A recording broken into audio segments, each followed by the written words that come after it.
Welcome. I am Collins Trott, Child Development Faculty on the Wallace Community College Dothan campus. In this episode, we are going to be learning about parent-teacher conferences. Besides regular informal contact and conversations, teachers need to provide opportunities for purposeful, in-depth conversations with parents in conferences. Such structured meetings lets families and teachers learn new information, assess their progress towards mutual and separate goals for children, and continue to develop their relationships. Such benefits do not occur without planning and preparation on the part of the teacher and parents. Because these conversations cover a wider range of topics than the briefer daily encounters, teachers need to ready materials, questions, and observations to make good use of the time. Arrangements will also need to be made for parental time and participation. With preparation, practice, and care and communication, parent conferences need not be a matter of apprehension. In this episode, we will examine techniques that are part of a teacher's attempt to structure productive situations for the exchange of the information, questions, and plans for parent-teacher conferences. So join me, Ms. Trott, as we learn all about parent-teacher conferences.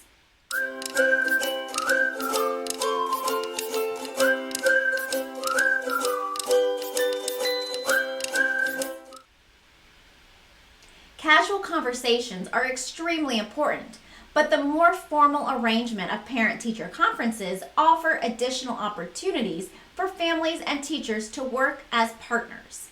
But conferences are often not used by many schools unless there are problems. The reason for this includes both fear and misunderstanding of the purpose of conferences. Some negative feelings about conferences may come from the fact that an infrequent parent-teacher conference may be virtually the only contact between them.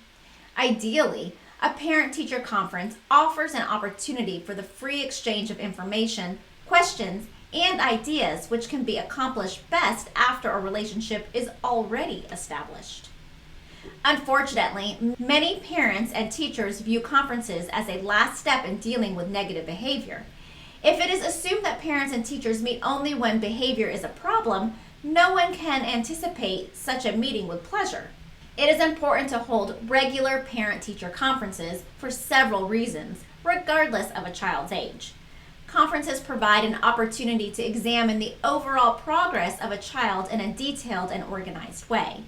Conferences provide uninterrupted blocks of time and an atmosphere of privacy, two essentials for facilitating the sharing of information and formulating questions and plans.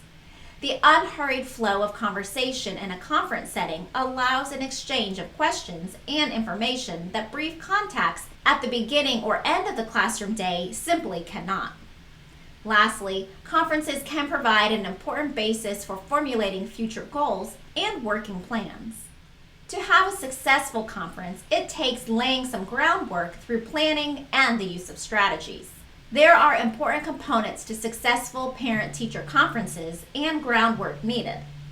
Begin by explaining the purpose of a conference, plan for uninterrupted time and in a private location, and plan goals to be discussed. Some teachers find it helpful to send home a form for parents to ask for specific things they want to talk about at the upcoming conferences. In this way, the teacher learns of parent concerns and can plan to discuss those issues and have available related materials. Now let's consider the conference itself and the strategies that can be used. It is the teacher's responsibility to help parents become comfortable and at ease. Teachers are on familiar territory and parents are not. Unless parents are made to feel comfortable, their discomfort may be such a distraction that communication is hindered. A few minutes spent in pleasant greeting and casual conversation is time well spent. As teachers turn the conversation towards the child, they begin with a positive comment about the child. It's important to indicate to parents at the outset that you like and appreciate their child. Parents are more likely to accept later comments, even constructive criticism or concerns, if the conference begins with everyone obviously on the same side and with a teacher's clear indication that they have paid specific attention to the child and know them well. A positive opening comment also removes any lingering concern a parent might have about the purpose of a conference. Although teachers clearly guide the conversation through planned topics, they should be continually aware of the principle of partnership and try to draw a parent into participation at all times by frequently asking open-ended questions.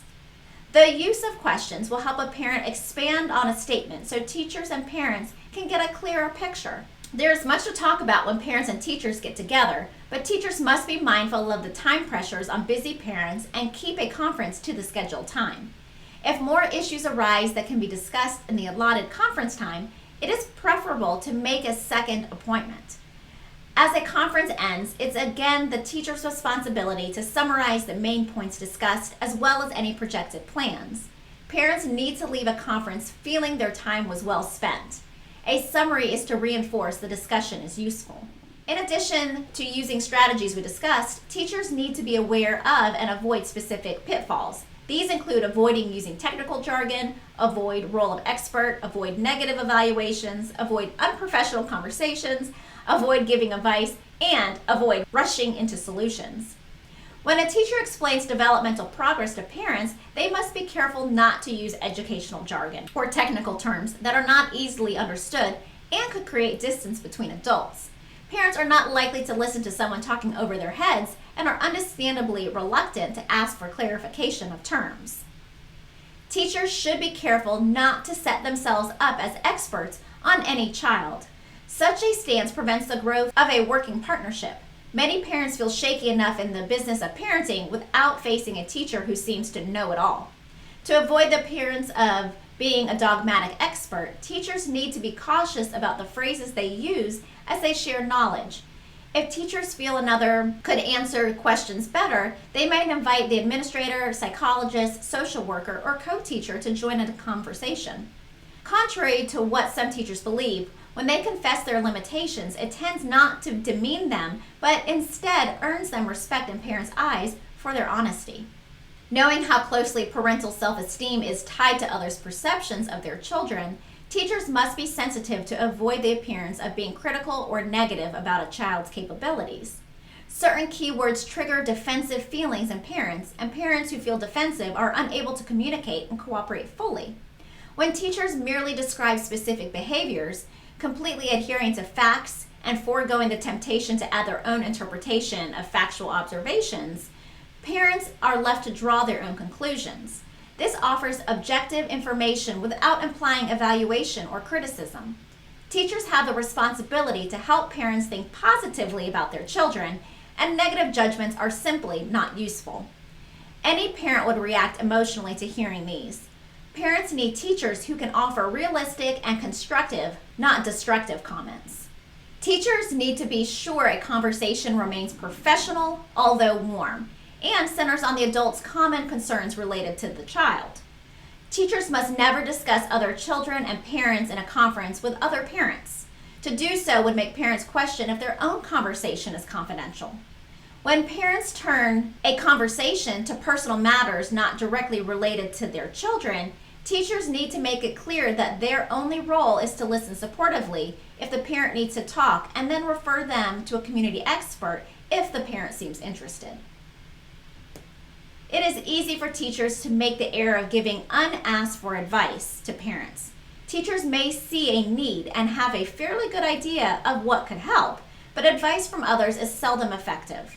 Only when parents reach a personal conclusion do they become committed to action.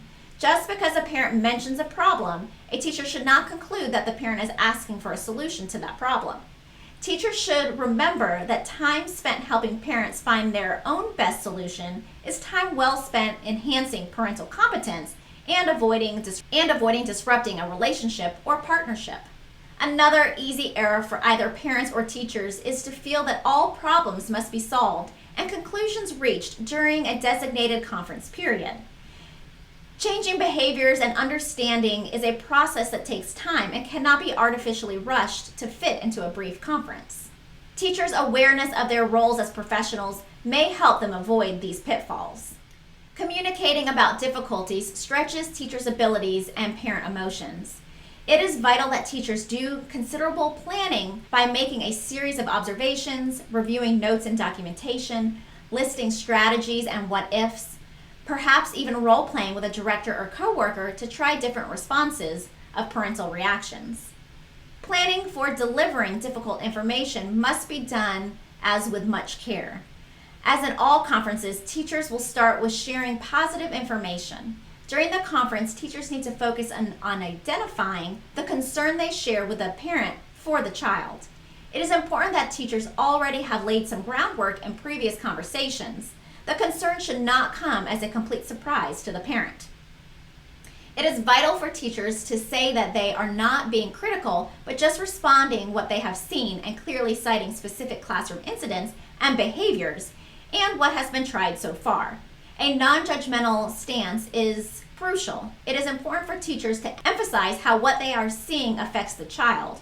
No matter how gentle the teacher is in broaching the matter, anger is a likely response. If parents become verbally abusive or irrational in anger, it is impossible to communicate effectively. At that point, the teacher's task is to diffuse the anger so communication can begin again. To do this, it is crucial that the teacher not become defensive or angry in return. Retaliating verbally, arguing, and retreating from the parent's anger are not helpful responses. A teacher needs to remain calm and speak slowly and softly. Active listening will allow parents to see their own words and feelings from the other's viewpoint. Teachers must demonstrate an acceptance of the parent's right to their opinions. Teachers must respect the time it takes parents to process the knowledge and implications of difficult communication about a child. If, in spite of teachers' efforts, parents choose to ignore the communication, teachers must realize that it is their right.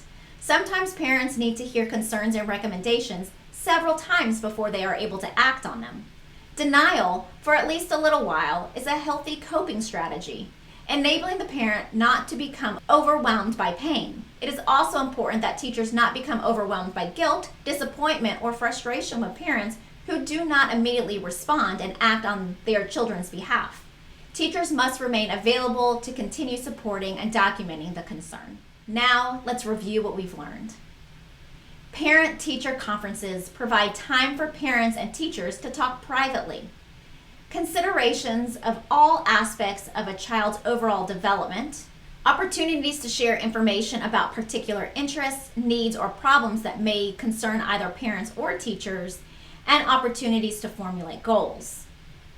Factors that facilitate communication include teacher and parent understanding of the conference's purpose and their roles, planning for uninterrupted time agreeable to the teacher and the parent, a relaxed and private physical environment, and planning of goals and organizing materials.